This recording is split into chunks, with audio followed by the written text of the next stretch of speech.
Բարի օր, դուք դիտում եք Կիրակնօրյա հերթապամասը։ Այս թողարկման մեջ տեղեկատված կարևոր իրադարձություններին առաջարկում եմ նախ ծանոթանալ համառոտ։ Շարունակվում են կենսաչափական համակարգի ներդրման աշխատանքները, քննարկվել են կենսաչափական անձնագրի դիզայնին եւ կոնցեպտին վերաբերող հարցեր։ Ներքին գործերի նախարարության ոստիկանության պետի գլխավորած պատվիրակությունը Դուբայում մասնակցել է ոստիկանական համաշխարհային 4-րդ գագաթնաժողովին։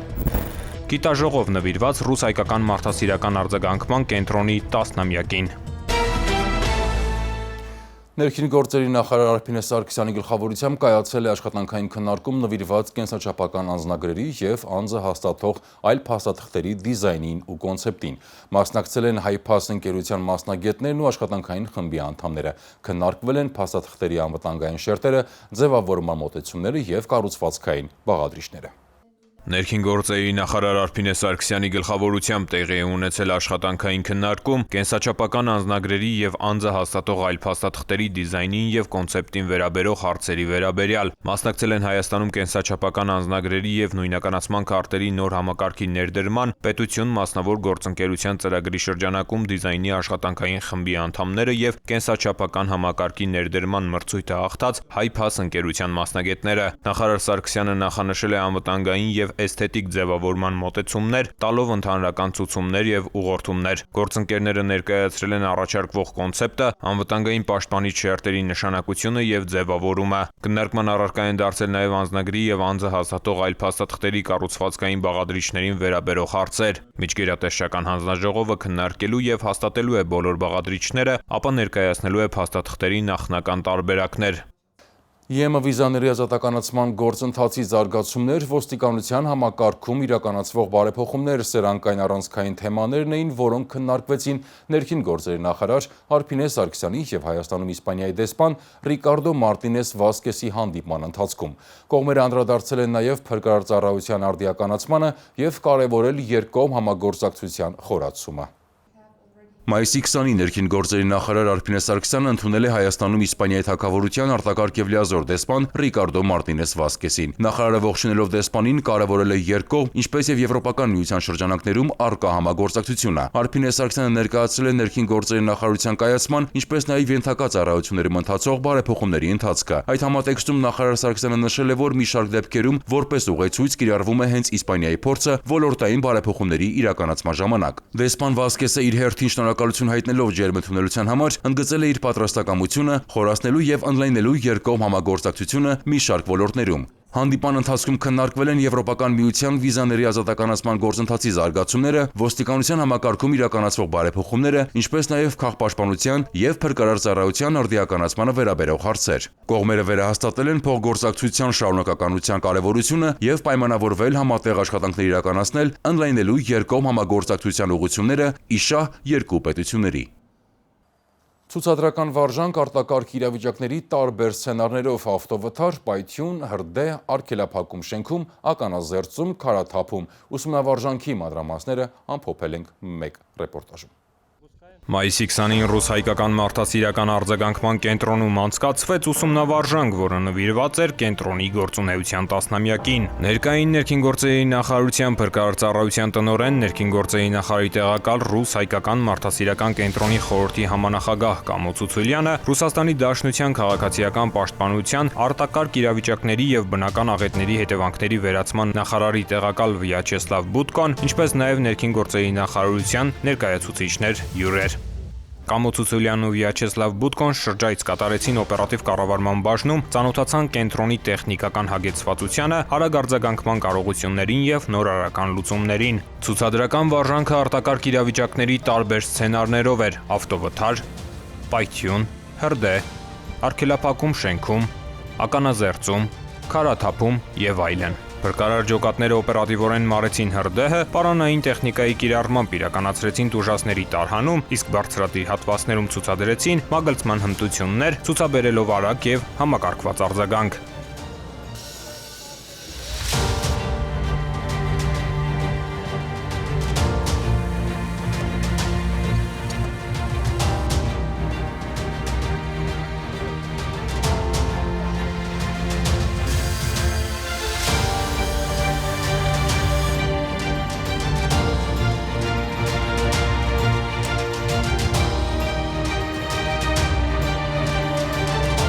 Առաջին բուժօգնություն ցուցադրական վարժանք իրականացրեց 911 ծառայության հանձնակազմը։ Իրականացվեց նաև ստացիոնար բուժօգնության կարիք ունեցող տուժածին ուղղաթիռով տեղափոխման իմիտացիա։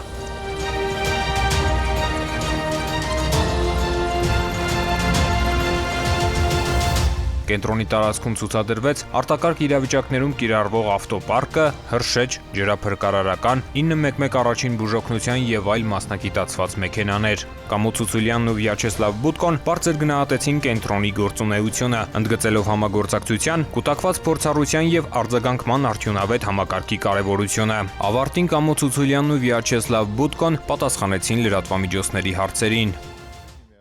Գիտաժողով նվիրված ռուս-հայկական մարդասիրական արձագանքման կենտրոնի 10-ամյակին, որի ընթացքում ծավալվել են քննարկումներ հրդեհների ժամանակ խնդիրներին ու մարտահրավերներին, արտակարգ իրավիճակների հետևանքների վերացման գործում կամավորների դերին, արտակարգ իրավիճակների կանխատեսմանը վերաբերող հարցեր։ Գիտաժողովին հաջորդել է ռուս-հայկական մարդասիրական արձագանքման կենտրոնի վարչության նիստ, որի ընթացքում քննարկվել են ոլորտին առնչվող մի շարք հարցեր։ Մայիսի 19-ին տեղի ունեցավ ռուս-հայկական մարդասիրական արձագանքման կենտրոնի 10-ամյակին նվիրված համագործակցություն հանուն փրկության 10-րդ միջազգային գիտագործնական գիտաժողովը։ Ներկա էին ներքին գործերի նախարարության փրկարարծառայության տնօրեն, ներքին գործերի նախարարի տեղակալ, ռուս-հայկական մարդասիրական կենտրոնի խորհրդի համանախագահ Կամո Ցուցուլյանը, Ռուսաստանի Դաշնության քաղաքացիական պաշտպանության, արտակարգ իրավիճակների եւ բնական աղետների հետևանքների վերացման նախարարի տեղակալ Վյաչեսլավ Բուտկոն, Հայաստանում Ռուսաստանի Դաշնության դեսպան Սերգեյ Կոպիրկինը, փրկարարծառայության ներկայացուցիչներ հյուրեր։ Ներքին գործերի նախարար Արփինե Սարգսյանի անունից շնորհավորելով ռուս-հայկական մարդասիրական արձագանքման կենտրոնի 10-ամյակի կապակցությամբ Կամո Ցուցուլյանը նշեց, որ կենտրոնն արդեն իսկ կայացած կառույց է, որը արտակարգ իրավիճակների հետևանքների վերացման եւ հումանիտար աջակցության ուղղությամբ զգալի աշխատանք է իրականացրել, գրանցելով շոշափելի ձեռքբերումներ։ Ռուսաստանի Դաշնության քաղաքացիական պաշտպանության, արտակարգ իրավիճակների եւ բնական աղետների հետևանքների վերացման նախարար Ալեքսանդր Կուրենկովի անունից ներկաներին շնորհավորեց Վյաչեսլավ Բուտկոն։ Շնորհավորական խոսք ասաց նաև Հայաստանում Ռուսաստանի Դաշնության դեսպան Սերգեյ Կոպիրկինը։ Գիտաժողովի ընթացքում քննարկումներ ծավալվեցին հրդեհների ժամանակ խնդիրները եւ մարտահրավերները, արտակարգ իրավիճակների հետևանքների վերացման գործում կամավորների դերը, արտակարգ իրավիճակների կանխատեսում եւ այլ ուղղություններով։ Չինացի գործընկերները տեսակապով ներկայացրին արտակարգ իրավիճակների ժամանակ արագ արձագանքման իրենց փորձը։ Գիտաժողովի շրջանակում տեղի ունեցավ նաև ռուս-հայկական մարդասիրական արձագանքման կենտրոնի վարչության նիստ, որի ընթացքում քննարկվեցին ոլորտին առնչվող մի շարք հարցեր։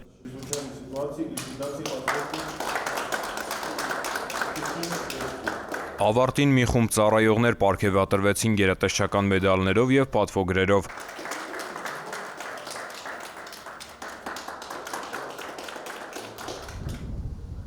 Ռուսական պատվիրակությունն այցելեց Ծիծեռնակաբերդի հուշահամալիր եւ հարգանքի տուրք մատուցեց Մեծ Եղեռնի անմեղ զոհերի հիշատակին։ Մայիսի 12-ից 15-ը ներքին գործերի նախարարության պատվիրակությունը ոստիկանության պետ, ներքին գործերի նախարարի տեղակալ Արամ Հովհաննիսյանի գլխավորությամբ Արաբական Միացյալ Էմիրություններում էր մասնակցելու անցկացված 4-րդ ոստիկանական համաշխարհային գագաթնաժողովին։ Այսի շրջանակում ոստիկանության պատվիրակությունը հանդիպումներ է ունեցել հյուրընկալող կողմի ու գործընկեր այլ երկրների իրավապահ համակարգերի ղեկավար կազմի հետ։ Հանդիպումների ընթացքում պայմանավորվածություններ են ձեռք բերվել իրականացնելու փոխադարձ ուսումնական այցեր, ինչպես նաև իրականացնել ներքին գործերի նախարարության ոստիկանության գվարդիայի ծառայողների վերապատրաստման դասընթացներ Իտալիայի Հանրապետության կարաբինների ստորաբաժանումներում։ Երրորդի այցի շրջանակներում պատվիրակությունը ներկա է եղել նաև շուրջ 130 երկրների անվտանգության եւ ոստիկանության ոլորտին վերաբերող առաջատար կազմակերպությունների ներկայացրած ապրանքատեսակների ցուցահանդեսին։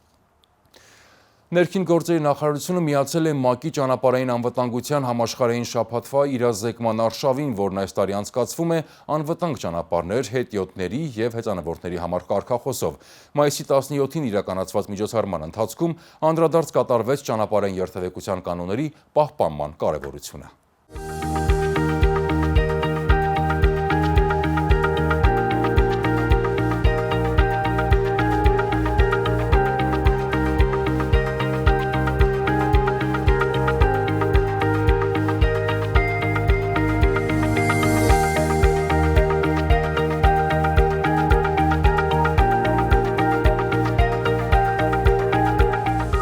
ներքին գործերի նախարարությունը միացել է ՄԱԿ-ի ճանապարհային անվտանգության համաշխարհային շաբաթվա շրջանակում իրազեկման արշավին, որն անցկացվում է մայիսի 12-ից 18-ը անվտանգ ճանապարհներ հետիոտների եւ հեծանվորդների համար խորագրով։ Նախաձեռնության շրջանակում նախարարությունը մասնակցում է գործընկեր կառույցների հետ համատեղ իրականացվող միջոցառումներին ուղղված ճանապարհային երթևեկության անվտանգության մակարդակի եւ հանրության իրավագիտակցության բարձրացմանը։ Հերթական հանրային իրազեկման միջոցառումը մայիսի 17-ին էր Երևանի Հանրապետության փողոցի թիվ 114 եւ 71 դպրոցներում ու դրանց հարակից տարածքում։ Միջոցառմանը մասնակցում էին ներքին գործերի նախարարի տեղակալ Արմեն Մկրտչյանը, Առողջապահության համաշխարհային կազմակերպության ներկայացուցիչ Սիդարթա Դատան, Հայաստանում ՄԱԿ-ի մշտական համակարգող Ֆրանսուազ Ժակոբը, միջազգային այլ գործընկեր կառույցների եւ շահագրգիռ պետական մարմինների ներկայացուցիչներ։ Հանրային իրազեկման միջոցառման ամենավառ կերպարները աշակերտներն էին իրենց թեմատիկ ելույթներով։ Հարգելի վարորդներ, մեր անվտանգությունը ձեր ձեռքերում է։ Դպրոցական գոտիներով երթևեկեք 30 կմ/ժ արագությամբ։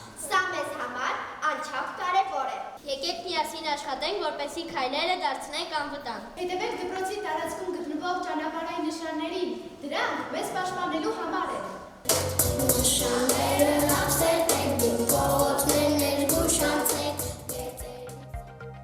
Ողջույնի խոսքում փոխնախարար Մկրտչյանը ներկայացրել է ճանապարհային անվտանգության մակարդակի բարձրացման ուղղությամբ իրականացվող միջոցառումները, ընդգծելով, որ անվտանգ երթևեկության մշակույթի ձևավորումը նախարարության առաջնահերթություններից է։ Այս համատեքստում Արմեն Մկրտչյանը առանձնահատուկ կարևորել է միջազգային գործընկերների ջանքերը, միջազգային փորձի ներդրումը Հայաստանում եւ շարունակաբար ամրապնդվող համագործակցությունը։ Մենք համատեղ ջանքերով պետք է հասնենք նրան, որ երթևեկության յուրաքանչյուր մասնակից գիտակցի կանոնների պահպանումը ուղղակիորեն կապված է մարդկային կյանքերի պահպանման հետ։ Եզրափակել է փոխնախարար Մկրտչյանը։ Ճանապարհային անվտանգության համաշխարհային շաբաթվա շրջանակում Երևանի Հանրապետության փողոցում մինչև դպրոցամերձ տարածքներին հասնելն արվել են նոր գունագեղ գծանշաններ։ Դրանք վարորդներին հուշում են, որ մոտենում են ուսումնական հաստատության։ Սա եւս միջազգային փորձի ներդրման օրինակ է։ Նման օրինակ միջոցառման նպատակն է բարձրացնել հասարակության, հատկապես դպրոցահասակների իրազեկվածությունը ճանապարհային անվտանգության բոլոր կանոնների պահպանման վերաբերյալ հանուն անվտանգ երթևեկության առավել ամուր մշակույթի։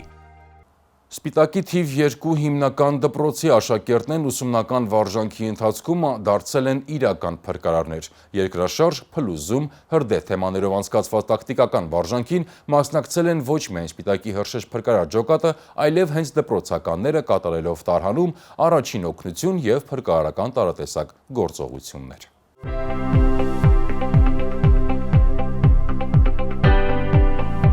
Աշակերտ փրկարարների երբևէ հանդիպել եք։ Մենք ոչ միայն հանդիպեցինք, այլև ականատես եղանք, թե ինչպես են Սպիտակի թիվ 2 հիմնական դպրոցի աշակերտները Հրշեջ փրկարարական ջոկատի հետ ուսումնական վարժանք իրականացնում, զարգացնելով ճգնաժամային իրավիճակներում արագ կողմնորոշվելու եւ առաջին բուժօգնություն ցուցաբերելու կարողությունները։ Ցուցադրական վարժանքին հետևում էին ներքին գործերի նախարարության, ոստիկանության ներկայացուցիչները, Լոռու մարզային փրկարարվարչության ղեկավար կազմը, մանկավարժներ, հյուրեր։ Սա սովորական վարժանք չէ, փրկվողներն ու փրկողները աշակերտներն են։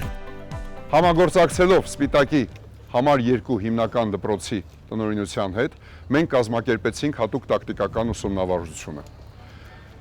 Թեման երկրաշարժ, նրա հետևանքով առաջացած փլուզում, ինչպես նաև հրդեհ։ Հնչում է երկրաշարժի ազդանշանը։ Տարհանում են աշակերտներին, երեխաները խուճապահար այս ու այն կողմ են վազում, իսկ շենքում տուժածներ կան։ Ժամանում է Սպիտակի Հրշեջ փրկարարական ջոկատը 2 մարտական հաշվարկ, ճիշտ կլինի ասել աշակերտական հաշվարկ։ Համատեղ ջանքերով կատարվեցին որոնողափրկարարական եւ հրդեհաշիժման աշխատանքներ, ինչպես նաև հայտնաբերվեցին տուժածներ, որոնք ստանալով առաջին օգնություն տեղափոխվեցին հիվանդանոց։ Առաջադրված խնդիրները կատարված են, աշակերտներն ու փրկարարները գոհ են, ներկաները հիացած։ Արդյունքում բարձրանում է սաների, սովորողների մասնագիտական գիտելիքների մակարդակը Հրշեջ փրկարարական գործընթացի մեջ։ Ուսումնավարժանքի ավարտին ներքին գործերի նախարարի մամուլի քարտուղար Նարեկ Սարգսյանը շնորհակալություն հայտնեց Սպիտակի Հրշեջ փրկարարական ջոկատի անձնակազմին, աշակերտներին, դպրոցի տնօրինությանն ու մանկավարժներին նման ձևաչափով ուսումնական վարժանք անցկացնելու համար։ Նրա խոսքով երկրաշարժի թեման հատկապես սպիտակցիների համար խիստ զգայուն է եւ փրկարարների սովորեցրած գիտելիքների օգնությամբ դպրոցականները արտակարգ իրավիճակներում կարող են ոչ միայն իրենց, այլև ուրիշների կյանքը փրկել։ 88-ի երկրաշարժի ավերիչ հետևանքները տեսած Սպիտակի թիվ 2 հիմնական դպրոցի տնօրեն Լուսինե Մաթոսյանը շնորհակալություն հայտնելով փրկարարներին նշեց, որ ուսումնական վարժանքը կարևոր դաս էր դպրոցականների համար։ Գործնական պարապմունքից հետո երաժշտական ու պարային կատարումներով հանդես եկան դպրոցի սաներն ու մանկավարժները։ Վարժանք ցերեկույթն ավարտվեց խմբակային լուսանկարով։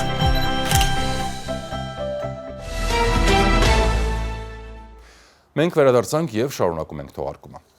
Քրեական ոստիկանության միջոցառումներով արձանագրվել է շուրջ 629 միլիոն դրամի ապօրինի արդյունահանված հանույթի իրացման ծավալ։ Տնտեսական գործունեության դեմ ուղղված հանցագործություններին արդյունավետ հակազդելու միջոցառումները հետևողականորեն շարունակվում են։ Ներքին գործերի նախարարության ոստիկանության բարեփոխումների շրջանակներում 2024 թվականի նոյեմբերի 1-ին քրեական ոստիկանության գլխավոր վարչության կազմում ստեղծվել է կազմակերպված հանցավորության դեմ պայքարի վարչությունը։ Վարչության գործառույթներից են տնտեսական գործունեության դեմ ուղղված հանցագործություններին հակազդելը, դրանց կանխմամբ, խափանմամբ ու բացահայտմամբ։ 2024 թվականի նոյեմբերի 1-ից 2025 թվականի մայիսի 19 ընկած ժամանակահատվածում վարչության ծառայողների գործունեության արդյունքում հակակոռուպցիոն եւ քննչական կոմիտեներում նախաձեռնվել է ընդհանուր 69 քրեական վարույթ։ Հայաստանի մի շարք մարզերում բացահայտվել են ապօրինի արդյունահանման դեպքեր, այդ թվում ձկնաբուծական տնտեսություններ հիմնելու քողի տակ իրականացված։ Բացահայտվել են մի խումբ անձինք, որոնք համայնքների ղեկավարներից ստացել են ձկնաբուծական ջրավազաններ կառուցելու թույլտվություններ եւ դրանց քողի տակ փաստացի իրականացրել ընդերքի ապօրինի արդյունահանում, վերամշակում եւ իրացում։ Ապօրինի ձեռնարկատիրական գործունեության եւ ընդերքօգտագործման կանոնների խախտման դեպքերով արձանագրվել է շուրջ 629 միլիոն դրամի ապօրինի արդյունահանված հանույթի իրացման ծավալ, որոնց կապակցությամբ նախաքննությունը շարունակվում է։ Տնտեսական գործունեության դեմ ուղղված հանցագործություններին արդյունավետ հակազդելու միջոցառումները հետևողականորեն շարունակվում են։ Հաջորդիվ քրեական այլ նորությունների քրոնիկոնն է, որին առաջարկում եմ ծանոթանալ մեկ տեսաշարով։ Քրեական ոստիկանության կազմակերպված հանցավորության դեմ պայքարի վարչությունում ստացվել էր տեղեկություն փակ բաժնետիրական մի ընկերության ապօրինի ձեռնարկատիրության վերաբերյալ։ Ստուգումներով ձեռք բերվեցին նոր փաստական տվյալներ, որ ընկերությունը Արմավիրի մարզի Մերձավան գյուղի վարչական տարածքի 46 հեկտար մակերեսի վրա, ունենալով բազալտի հանքարդյունահանման թույլտվություն, 2022 թվականի օգոստոսից մինչ օրս արդյունահանում է կատարել նաև հարակից 7.6 հեկտարի վրա եւ մոտ 24000 խորանարդ մետր հանույթը տեսակավորման կետից իրացրել շուրջ 117 միլիոն դրամով, ինչի հետևանքով պետությանը եւ համայնքին պատճառվել է առանձնապես խոշոր չափերի վնաս։ Վաղարշապատի քննչական բաժնում նախաձեռնվել է քրեական վարույթ ապօրինի ձեռնարկատիրական գործունեության հատկանիշներով։ Հանգամանքները նախաքննությամբ պարզվում են։ Մայիսի 22-ի վաղ առավոտյան ներքին գործերի նախարարության օպերատիվ կառավարման կենտրոն ահազանգ է ստացվել, որ մի երիտասարդ ցանկանում է ինքնասպանություն գործել, նետվելով Երևանի հաղթանակի կամրջից։ Ահազանգով դեպքի վայր են մեկնել օպերատիվ խմբեր։ Պարեկներն ու փրկարարները կանխել են ինքնասպանությունը։ Երիտասարդը տեղափոխվել է համայնքային ոստիկանության կենտրոնական բաժին։ Պարզվել է ինքնասպանության փորձի նախնական պատճառը, այն է երիտասարդի կողմից ժամեր առաջ հորը սպանելը։ Քրեական համայնքային ոստիկաններն ու փրկարարները Էջմիածնի Խորենացու փողոցի բնակարաններից մեկում հայտնաբերել են 22-ամյա երիտասարդի հոր, 1960 թվականին ծնված Գրիգորի Գրիգորյանի դին, նախնական տվյալներով կտրած ծակած վնասվածքներով։ Դիակի վրա առկա են եղել թղթադրամներ։ Հանգամանքները նախաքննությամբ պարզվում են։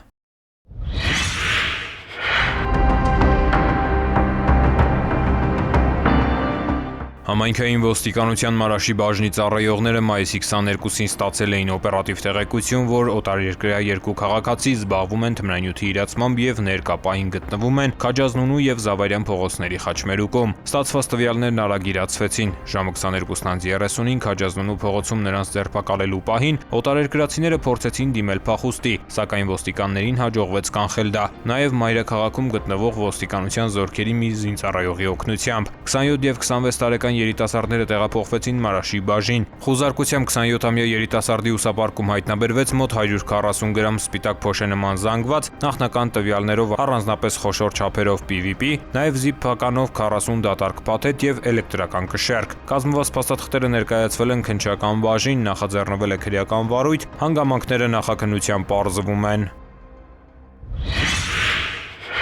Ապրիլի 15-ին համայնքային ոստիկանության Արաբկիրի բաժնում ստացվել էր հաղորդում, որ Opel Magnish-ի մի մեքենայից գողացել են ռուսական համարանիշը եւ թողել Telegram-ի հասցե։ Առաջին դեպքը չէր եւ մեխանիզմը նույնն էր։ Գողությունից հետո տուժողը Telegram-ի միջոցով կապ է հաստատում հափշտակողի հետ։ Վերջինս համարանիշը վերադարձնելու դիմաց պահանջում է որոշակի գումար, իսկ ստանալուց հետո վերադարձնում համարանիշները։ Ընդ որում առավելապես թիրախ են ընտրվել ռուսական համարանիշները։ Այս եւ գրանցված այլ շորթումների հանգամանքների համադրմամբ եւ ձեռնարկված կատարված օպերատիվ հետախուզական մանրակրկիտ միջոցառումների արդյունքում Արաբկիրի համայնքային ոստիկանները ստացան տեղեկություն, որ շորթման նպատակով համարանիշի գողությունը կատարել է օտարերկրյա քաղաքացի 45-ամյա մի տղամարդ։ Արաբկիրի համայնքային ոստիկանները բակերում կազմակերպեցին դարանակալումներ։ Մայիսի 13-ին ժամը 5:20-ին Մայրաքաղաքի Վիկտոր Համբարձումյան փողոցում նա հայտնաբերվեց, ձերբակալվեց եւ տեղափոխվեց բաժին։ Ձերբակալվածն ու կազմված սպասաթղթերը ներկայացվեցին Արաբկիր վարչական շրջանի քննչական բաժին։ Հետագա գործողություններով իրավապահները հնարավորինս ամբողջացրին վերջին շրջանում 45-ամյա տղամարդու ծավալած հանցավոր գործունեության ժամանակագրությունը։ Պարզվեց, որ ապրիլի 15-ին նա գողացել էր նաեւ Mitsubishi մեքենայի համարանիշը եւ թողել Telegram-ի հասցե։